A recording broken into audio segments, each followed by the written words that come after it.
My name's Reem Assil. I'm a chef here in the Bay Area. We have a bakery and restaurant in both Oakland and Mission. And really our mission is to build community through the warmth of Arab bread and hospitality. I'm here on California Ohlone land, cultivated by generations of indigenous Ohlone people who experienced a genocide, expulsion, and cultural erasure of their people, but are still steadfast in their struggle for determination. I acknowledge the land that I'm on is stolen land in order to know my place in that history. In Arabic, we call this resilience samud, steadfast resilience. And as the daughter of immigrants forced from their homelands, I too understand how land, language, food, and culture are all interconnected and important for our survival as a people. My work in food sovereignty locally is inherently linked to my Arab identity. So I want to invite you to all go on a journey with me into the future. Close your eyes if you'd like, drop into your breath, and now fling yourself forward through time. It's now 2051. You're standing on your favorite street corner. What does the land around you look like? Is there greenery? Who's tending to it? Are there buildings? What kind of buildings? As you stand on the street corner, how do you feel?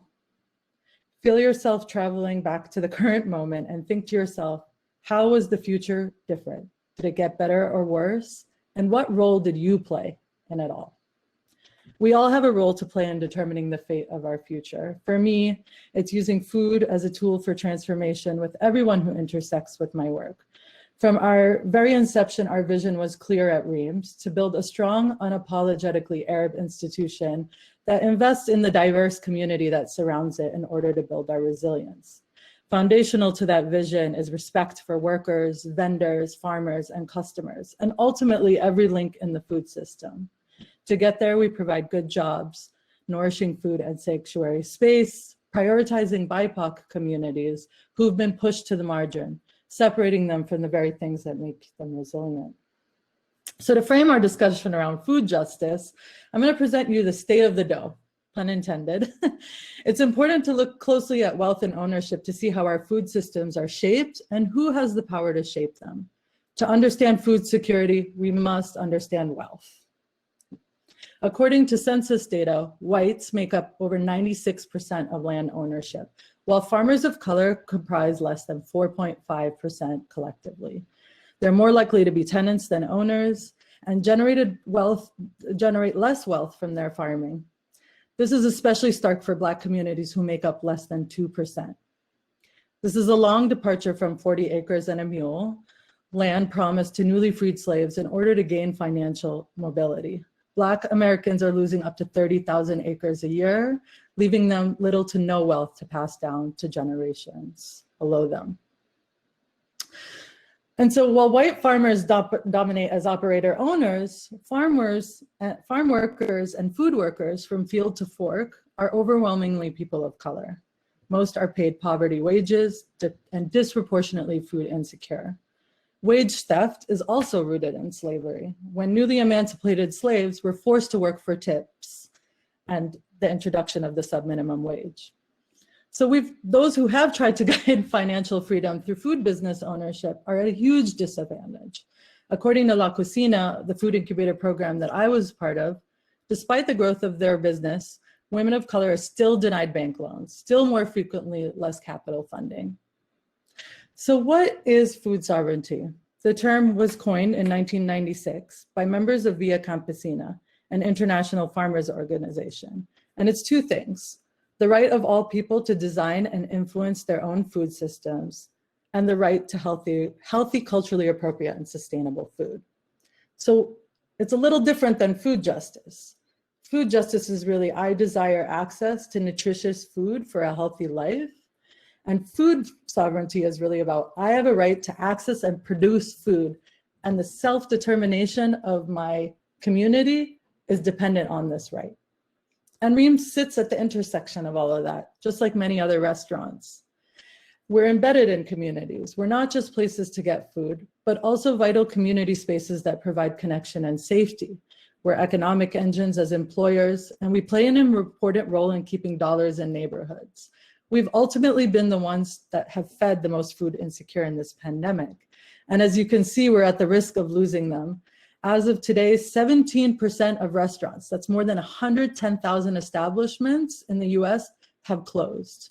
Most of them have been fixtures in their communities, being open for at least 16 years. And over 11 million restaurant workers are basically predicted to be out of a job by the end of this year if we don't do something right now. So as you can see, they're predicting a K-shaped recovery where we're at the point of extinction and desperation, and big companies are reaping the benefits. So at Reem's, we talk about fighting for a just recovery. This is the moment we have to intervene. We consider this as an opportunity to plant and grow the seeds that have already been planted, tapping into the richness of indigenous foodways that nourish this fight against colonialism. A just recovery. For us at Reem's, it means transitioning to worker ownership as a step to rebuilding the restaurant industry by centering our workers, feeding our most food insecure by leveraging resources from our community to remains an essential piece of our work. We hope that reimagining our business model will build resilience so that we can survive the shocks of disaster capitalism to come. We all have a role to play to fight for food justice and food sovereignty. So I ask you to reflect. What does it mean when you are full? Are you full at someone else's expense? What resources does it take for you to be full? What will it take for us all to be full? Thank you.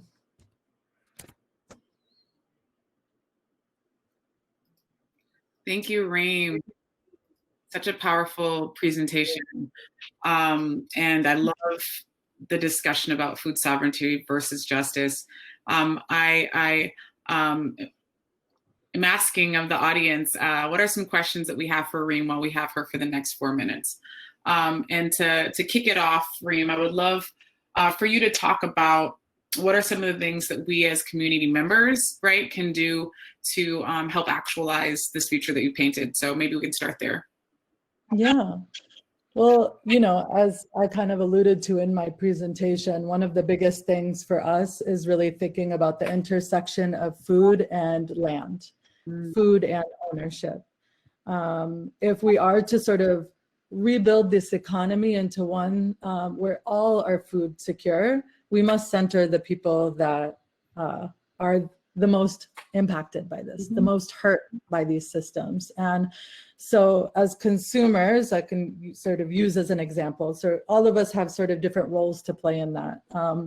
I always tell consumers, like, really think about where you put your dollars, right? Are you investing in things that are more extractive in our economy or are more regenerative, right? Because what we're seeing sort of in the food world is that we are moving to more localized ecosystems, right? So that we can build that resilience, because we know inevitably more shocks in, you know, disaster capitalism are coming our way. So as community members thinking about, you know, particularly sort of the food spaces that are central to their lives, what are they investing in, sort of, and what are they not investing in? Excellent. We have 2 questions that came in. What does food sovereignty look like in urban areas versus rural areas? And that was by Amy Zanino. Thank you. Yeah, I mean, I think that we are so siloed. Like the food system is so interconnected, right? Like when COVID hit, we saw that, you know, the whole thing was impacted by that. And so, you know, I can only speak to sort of my place as, you know, a small business owner, a woman of color, trying to build an institution here in the context of these sort of capitalist forces that are not always aligned with my values of wanting to fight for food justice or food sovereignty in my community. But that there's a role that I could play sort of in, like I saw sort of firsthand farmers and their supply chains and not being able to provide, because restaurants were a huge life source for them.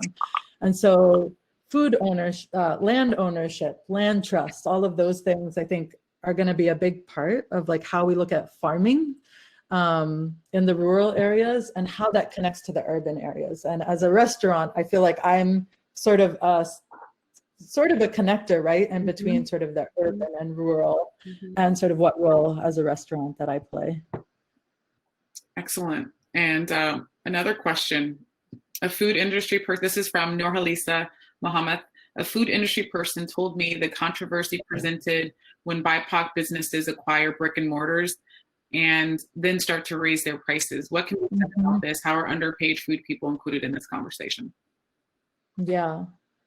Well, I can speak to that as someone who has grappled with sort of how do I set my prices so that I'm allowed to pay my workers a living wage, but not price my community out, you know? And Reem's has really had to grapple with that, because the true cost of food, if you want to really value the labor of the farmers who've cultivated those ingredients, and to pay your workers a living wage, you have to kind of figure that out. And so what we've done is sort of try to figure out a way for people with more disposable income to subsidize us to be able to do sort of feed our community. And, you know, our feeding efforts right now in the time of COVID have really proved that to be an amazing model. And so I want to think more of sort of mutual aid efforts. Like, I don't think it's impossible to have a business and not price out your community. And we're trying to figure that out. But it is a nuanced question for us, because we're transitioning into worker ownership. Our workers are still central in that conversation. Excellent.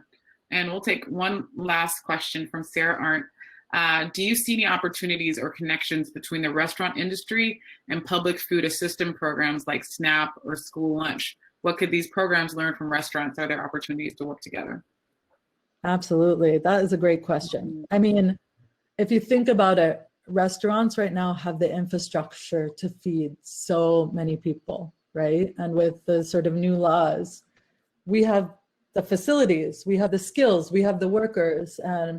And so on a federal level, we're fighting for, actually, there's like the FEED Act, which is coming down the line. And we hope that that would allow FEMA money to go to recovery effort. We know that like disaster is not disaster, but the recovery effort is going to be a long term. And so we hope to get some of that federal funding to really subsidize that work, because I think we have the infrastructures to do it and we have the will to do it. And everybody wins from that. And so I hope to see more sort of public-private partnerships that way, because restaurants have such an important role in food insecurity. And I think the time is now to kind of really look at those models.